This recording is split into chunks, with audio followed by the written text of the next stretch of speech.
தந்தை, மகன், தூய ஆவியின் பெயராலே ஆமென்.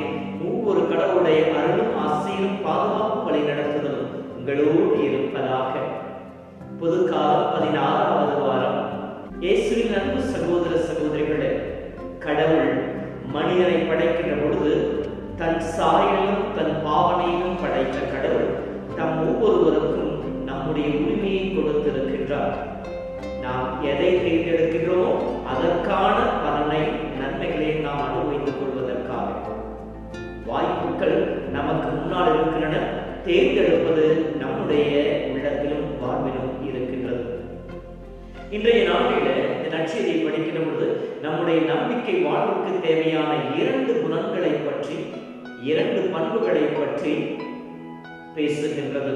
அன்பு சகோதரமே, இன்றைய நற்செய்தியை நாம் படிக்கின்ற பொழுது நற்செய்தியிலே 2 சகோதரிகள், மார்த்தாள், மரியாள் என்கின்ற 2 சகோதரிகளை பற்றி சொல்லப்பட்டிருக்கிறது. இருவரும் இயேசுவை அன்பு செய்தார்கள், இருவரும் இயேசுவை நேசித்தார்கள். ஆனால் வெவ்வேறு தளங்களிலே அவர் இயேசுவை நேசித்தார்கள். மார்த்தாள் ஆண்டவர் இயேசுவை புன்முறுவலோடு வரவேற்றிருப்பாள். யூத முறைப்படி அவர் கால்களை கழுவுவதற்கு தண்ணீர் கொடுத்திருப்பார். கால்களை கழுவி தன் துண்டால் துடைத்து அவரை தன் இல்லத்திலே ஏற்றிருப்பார். அவருக்கு தேவையான எல்லா விதமான பணிவிடையை செய்வதற்கு பரபரப்பாக இருந்தார். இது இயேசுவுக்கு காண்பித்த அன்பின் வெளிப்பாடு.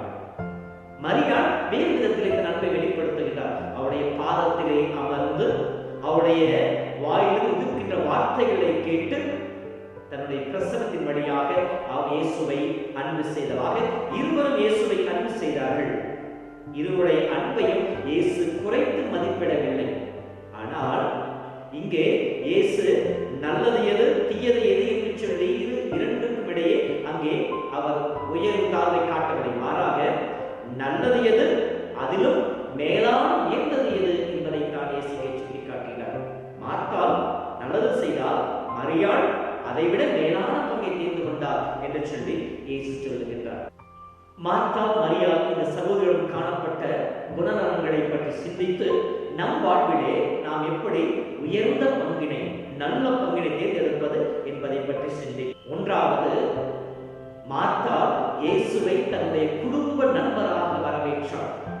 அவர் இன்முகத்தோடு வரவேற்று அவருடைய கால்கள் கழுவு தண்ணீர் கொடுத்து அவருடைய பாதங்களை துடைத்து இதெல்லாம் மார்த்தாள் செய்திருப்பார். அவள் தன்னுடைய இல்லத்திற்கு இயேசுவை குடும்ப நண்பராக வரவேற்றார். எனவேதான் பரபரப்பாக அவருக்கு எதை செய்ய வேண்டும், எப்படி செய்ய வேண்டும் என்று சொல்லி அதிலே பரபரப்பாக இருந்தார். மரியாள் இயேசுவை குருவாக, போதகராக, தலைவராக ஏற்றுக்கொண்டார். எனவேதான் இயேசு பாதத்திலே அமர்ந்து அவர் சொல்வதை, சீரத்துவத்துடைய மகத்துவத்தை வெளிப்படுத்தி அவர் சொல்வதை கேட்டுக் கொண்டிருந்தார். இரண்டாவது, மார்த்தாள் உலக காரியங்களுக்கு முன்னிலை கொடுத்தார். இதையெல்லாம் செய்து அவருடைய தேவைகளை, அவரோடு இருக்கிற மனிதர்களின் தேவைகளை நிறைவேற்றி செய்வது என்கின்ற அந்த காரியத்திலே முன்னிலை கொடுத்தார். மரியாளோ ஆன்ம காரியத்திற்கு முன்னிலை கொடுத்தார். எனவேதான் அவருடைய பாதத்தில் அமர்ந்து தன்னுடைய ஆன்ம வாழ்வுக்கு தேவையான வார்த்தைகளை, இயேசுவின் பொன்மொழிகளை கேட்டுக் கொண்டிருந்தார். கொலோசியர் புத்தகம் 3ஆம் அதிகாரத்தில் 2ஆம் வசனத்தை படிக்கின்ற பொழுது பவுலடியார் சொல்வார் அல்லவா, இவ்வுலக சார்ந்தவை பற்றி அல்ல, மாறாக மேலுலகை சார்ந்தவை பற்றியே எண்ணுங்கள் என்று சொல்லுவாரே, அதை போல மரியாள் மேலுலகை சார்ந்தவற்றை, ஆன்ம காரியங்களை அவர் முன்னிலைப்படுத்தினார். மத்திய 6:33 படிப்பதை போல, இறை அரசையும் அதற்குரியவற்றுக்கு முக்கியத்துவம் கொடுங்கள், மற்ற அனைத்து உங்களுக்கு சேர்த்துக் கொடுக்கப்படும் என்ற வார்த்தையை இங்கே மரியாள் உணர்ந்து அதை செயல்படுத்துகின்றார். மூன்றாவது, மார்த்தாள் தன் மீதும் தான் செய்கின்ற செயலின் மீது தன் கண்களை பதிய வைத்தார். மரியாளோ இயேசுவின் மீது தன் கண்களை பதிய வைத்திருந்தார். நான் பெரும்பாலான சமயங்களில் நான் செய்யறேன், நான் இதை செஞ்சேன், நான் அங்க போனேன், அப்படி செஞ்சேன்னு சொல்லி நம்முடைய செயல்பாடுகளை தம்பட்ட மணிப்பவர்களாக நாம் வாழ்ந்து கொண்டிருக்கின்றோம்.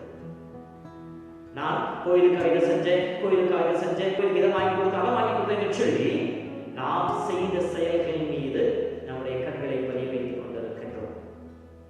எப்படி உதாரணம் சொல்ல வேண்டுமெனில் லூக்கா 18:9 வருகின்ற வசனங்களிலே பரிசேயனும் ஆயக்காரனும் ஜெபிக்க செல்லுகின்ற பொழுது பரிசேயனுடைய செயல், நான் எல்லா கடமையும் நிறைவேற்றுகின்றேன், நான் வாரத்திற்கு முறை நோன்பை இருக்கின்றேன், கோயில் கொடுக்க வேண்டிய கணக்கில் கொடுத்து விடுகின்றேன் என்று சொல்லி தன்னுடைய காரியங்கள் மீது கண்களை பதிய வைத்து அவன் ஆண்டவருக்கு முன்னால் தன்னை புகழ்ந்து கொண்டான்.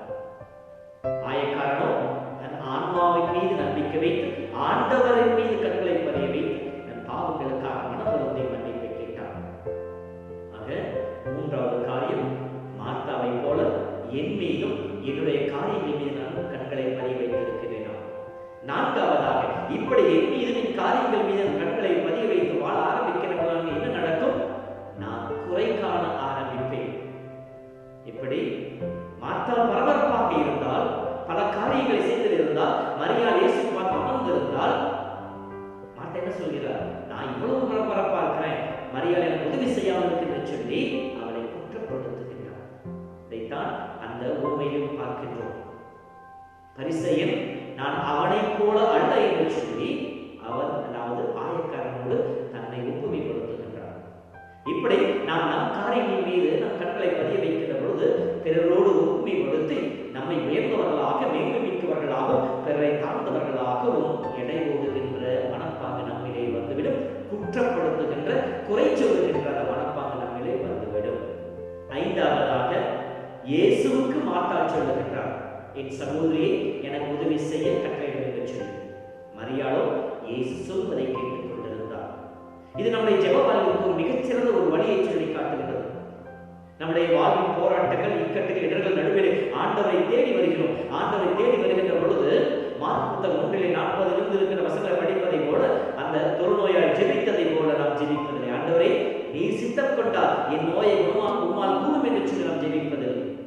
மாறாக, நான் நினைப்பதை, என் சித்தத்தில் இருப்பதை நீ நிறைவேற்றி கொடுக்க வேண்டும் என்று சொல்லி ஆண்டவருக்கு கட்டளையிடுபவர்களாக, ஆண்டவர் மேல் நம்முடைய வாரங்களை திணிப்பவர்களாக நாம் மாறிவிடுகின்றோம். ஆனால் நாம் ஜெபிப்பது எப்படி? விண்ணுலகிலும் உடைய திருவுளம் நிறைவேறுவதை போல மண்ணுலகிலும் உடைய திருவுளம் நிறைவேறுக என்று சொல்லி வெறும் ஜெபம் மட்டும்தான். ஆனால் பெரும்பாலான சமயங்களிலே நான் நினைப்பதை என் கடவுள் செய்து கொடுக்க வேண்டும். இல்லையெனில் என்னுடைய வழிபாடும், நான் பங்கெடுக்கிற கல்வாரி பணிகளும், நற்கரணை ஆராதனைகளும், அருட்சாதனைகளும் வீண் என்று சொல்லி நாம் பெரும்பான்மையான சமயங்களில் தளர்ந்து போகிறோம், விசுவாசத்தில் சோர்ந்து போகிறோம். காரணம், மார்த்தாவின் குணம் நம்மிடம் இருப்பதினாலே. நான் நினைப்பதை, நான் விரும்புவதை, என் வாழ்வில் நான் எதிர்பார்ப்பதை என் கடவுள் செய்து கொடுக்க வேண்டும் என்று சொல்லி மரியாள் நமக்கு சொல்லிக் கொடுக்கின்ற பாடம் அப்படி அல்ல. இயேசு கெத்சேமனியிலே ஜெபித்ததை போல, ஆண்டவரே உன் சித்தமாய் இதை எடுத்துக்கொள்ளும், இல்லையெனில் உன் திட்டம் நிறைவேறட்டும் என்று சொல்லி ஆண்டவர் கரங்களிலே தன்னை முழுமையாக அர்ப்பணிப்பது. ஆறாவதாக, செய்யும் செயலே முழு மனதோடு ஈடுபாட்டோடு செயல்படுவது. மார்த்தாள் அவருக்கு பணிவிடை புரிவதிலே செயல்பட்டு கொண்டிருந்தால், உண்மைதான் மரியாள் அவர் உதவி செய்யாதவள் எல்லா காரியம் நானே செய்ய வேண்டும் என்கின்ற அந்த மன உளைச்சல் அவருக்கு வந்திருக்கும். ஆனால் அந்த நேரத்தில் என்ன செய்திருக்கலாம்? மரியாளுடைய பங்கிலே அவர் ஈடுபடுத்திக் கொள்ளாமல் தன்னுடைய காரியங்களிலே, தான் எடுத்த காரியங்களே முழு மனதோடு அதை செய்பவளாக இருந்திருக்க வேண்டும். அப்படி செய்யாததால் தான் என்ன செய்கிறார்? தன்னுடைய சகோதரிய நிலையை பார்த்து அவரிடம் குறை கண்டு இயேசுவிடம் குற்றம் சாட்டுவதாக இருக்கின்றது. மரியாளோ தான் கேட்டுக்கொண்ட பங்கிலே முழுமையாக ஈடுபட்டார். எந்தவித கவனச்சிதைவும் இல்லாமல் இயேசு சொல்வதை கேட்டுக் கொண்டிருந்தார். அன்பு சகோதரமே, நாம் செய்கின்ற காரியங்கள் சிறியவையா பெரியவையா என்பதல்ல, எந்த மனநிலையோடு செய்கின்றோம், எத்தனை ஈடுபாட்டோடு செய்கின்றோம் என்பதுதான் முக்கியம். முழு ஈடுபாட்டோடு செய்யப்படாத எந்த செயலும் குற்றம் என்று சொல்லப்படுகிறது. அப்படி என்றால் நான் செய்கின்ற எல்லா காரியங்களையும் முழு ஈடுபாட்டோடு செய்து கொண்டிருக்கின்றேனா, முழு மனதோடு அந்த காரியங்களை செய்து கொண்டிருக்கின்றேனா என்று சொல்லி சிந்தித்து பார்ப்போம். அன்பு சகோதரனை, இறுதியாக இதோ நாம் மார்த்தாளை போல நம்முடைய வாழ்வு கூட பல்வேறு காரியங்களை குறித்து கவலைப்பட்டவர்களாக இருக்கின்றோம். ஆண்டவரே உமக்கு மேல் கவலை இல்லையா என்று சொல்லி அவரை கேட்பவர்களாக இருக்கின்றோம். சிலர்கள் இயேசுவோடு படகில் சென்று கொண்டிருக்கிற பொழுது நாங்கள் மூழ்கி போகிறோம், நாங்கள் சாக போகிறோம், உமக்கு கவலை இல்லை என்று சொல்லி கேட்டார்கள். அதை போல கடவுள் நம் மீது கொண்டிருக்கின்ற அந்த அக்கறையும் அவர் நம் மீது கொண்டிருக்கின்ற அந்த நேசத்தை கூட சந்தேகப்படுகிற நிலைக்கு நாம் வந்து விடுகின்றோம். ஏனெனில் நம்முடைய பார்வை நம் கவலையின் மீது, நம்முடைய போராட்டங்கள் மீது, நாம் சந்தித்துக் கொண்டிருக்கிற சூழ்நிலைகள் மீது, நமக்கு எதிராக இருக்கிற எதிர்ப்புகள் மீது பதிய வைக்கப்படுகின்ற பொழுது நாம் தளர்ந்து போகிறோம், அலைக்கழிக்கப்படுகின்றோம்.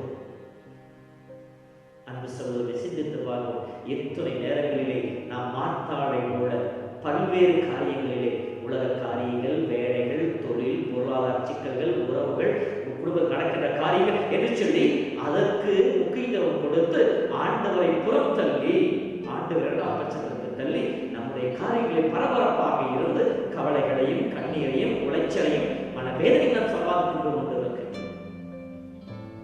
இப்படி வருகின்ற பொழுது இந்த மன உளைச்சலை எத்தனை நேரம் நாம் ஓடி இருக்கிற குடும்ப உறவுகளை குறை கூறுவதாக வாழ்ந்திருக்கின்றோம். நமக்கு மற்ற அனைத்திற்கும் நேரம் இருக்கிறது, மற்ற அனைத்திலும் நாம் ஈடுபடுவதற்கு நமக்கு நேரம் இருக்கிறது. ஆண்டவருடைய வார்த்தையை கேட்கவோ, ஆண்டவருடைய கல்வாரி வழியில் பங்கெடுக்கவோ, அருட்சாதனங்களில் நம்பிக்கையோடு ஈடுபடவோ நமக்கு நேரம் இல்லை. அல்லது அப்படியே நாம் கல்வாரி வழிக்கு வந்தால் நம்முடைய சிந்தனை முழு ஈடுபாட்டோடு, முழு ஆர்வத்தோடு அந்த கல்வாரி மகளில் பங்கெடுக்கின்றோமா, அல்லது ஆலை பறந்து கொண்டு நம்முடைய குடும்பத்தின் காரியங்களை சிந்தித்துக் கொண்டிருக்கின்றோமோ? இயேசு வரலவா, உங்கள் உடல் இங்கே இருக்கிறது, உங்கள் உள்ளமோ என்னை விட்டு வெகு தொலைவில் இருக்கிறது சொல்வார். அதே போல நம்முடைய வழிபாடுகளை பெரும்பாலான சமயங்களிலே உடல் அளவிலே பங்கெடுப்பவர்களாக இருக்கின்றோமா? சிந்தித்து பார்ப்போம். மரியாதை போல இயேசுவை முன்னிலைப்படுத்தி முழு ஈடுபாட்டோடு ஆண்டவர் தன்னை அர்ப்பணித்து இறைவனுடைய அருளை பெற்றுக்கொண்டு இறை ஆசிரியை பெற்றுக் கொண்டதை போல நாமும் வாழ முயற்சிப்போம். மரியாதைய குணங்களோடு மார்த்தாவுடைய குணங்களும் தேவை. எப்பொழுது மார்த்தாவுடைய குணங்கள் நிறைவுள்ளதாக மாறுமணியில் மரியாதை போல இறைவனுடைய அருளை பெற்றுக்கொண்டு அவரோடு அந்த அருளோடு இணைந்து செல்கின்ற பொழுது நம்முடைய காரியங்கள் ஆசீர்வதிக்கப்படும். நம்முடைய பரபரப்பும், நம்முடைய மன உளைச்சலும், நம்முடைய கண்ணீரும், நம்முடைய கவலைகளும் நம்மிடமிருந்து எடுத்தெறியப்படும். சிந்திப்போம். அன்பு சகோதரமே, அன்பின் ஆண்டவரே, இந்த நாளுக்காக நாம் நன்றி செலுத்துகிறோம். தெய்வமே, ஆசீர்வதிக்கப்பட்ட நாளிலே உடைய அளவிட முடியாத கிருபை எங்கள் மீது ஒளிந்திருக்கின்றேன். நன்றி ஐயா.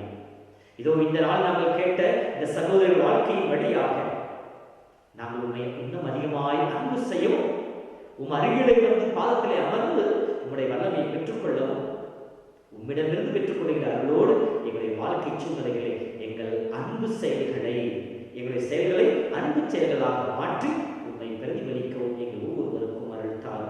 ஆண்டவரே, உம்மை தேடி உம் பாதத்தில் அமர்ந்து அருளை பெற்றுக் கொள்கிற மேலான பங்கை நாங்கள் தேர்ந்தெடுக்கவும், உம்மை முன்னிலைப்படுத்தி மற்ற காரியங்களுக்கு இரண்டாம் பட்சமாக மாற்றவும் எங்களுக்கு திறனை தருவீராக. ஆண்டவரால் உங்களோடு உங்களை ஆசீர்வதிப்பாராக. மூவர் கடவுளின் ஆசீராலும் அருளாலும் நான் உங்களை வாழ்த்துகிறேன். இந்த நாள் முழுவதும் கடவுள் அருள் உங்களை வழிநடத்துவதாக. எல்லாம் வல்ல இறைவன், தந்தை, மகன், தூய ஆவியின் பெயராலே ஆமென். நானாகவே வந்திருக்கிறேன், பிரசன்னத்தில் வந்து நிற்கிறேன். நீ இன்று என்னை ஏற்றுக்கொள்வீரா? ராஜ்யத்தில் சேர்த்து கொள்வீரா?